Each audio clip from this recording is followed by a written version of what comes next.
Hello! Welcome to my channel. ఈరోజు వీడియోలో శని శాంతి మంత్రం గురించి తెలుసుకుందాము.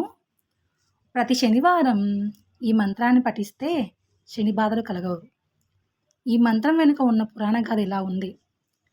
నలమహారాజు రాజభ్రష్టుడై బాధపడుతున్నప్పుడు అతనికి శనిదేవుడు కల్లో కనిపించి ఈ మంత్రాన్ని ఉపదేశించాడు.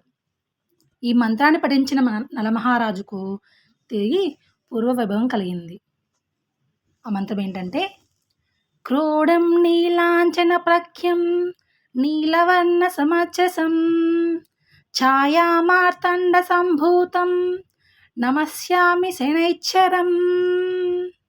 నమో అర్కపుత్రాయ శనైశ్చరాయ నీహార వర్ణాంజనేయ మేచకాయ శ్రుత్వా రహస్యం భవకామదచ్చ ఫలప్రదో మే భవ సూర్యపుత్రం నమోస్తు ప్రేతరాజాయ కృష్ణదేహాయ వై నమః శనైశ్చరాయ క్రూరాయ శుద్ధబుద్ధిప్రదాయనే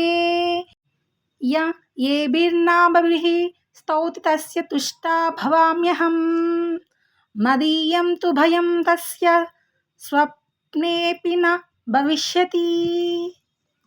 నవగ్రహాల్లో శనిదోషం ఎక్కువ అహంకారం కలిగిస్తుంది.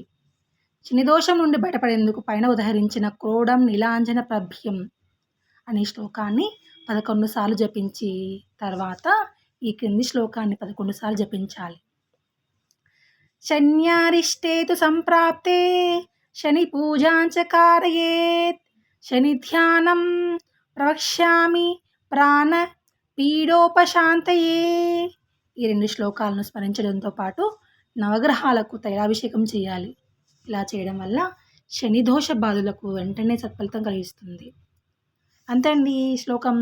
మీకు కనుక వీడియో నచ్చితే ప్లీజ్ లైక్ చేయండి, షేర్ చేయండి, సబ్స్క్రైబ్ చేయండి. అదేవిధంగా కమెంట్లో ఓం శం శనేశ్వరాయ నమః అని కమెంట్ చేయండి. Thank you.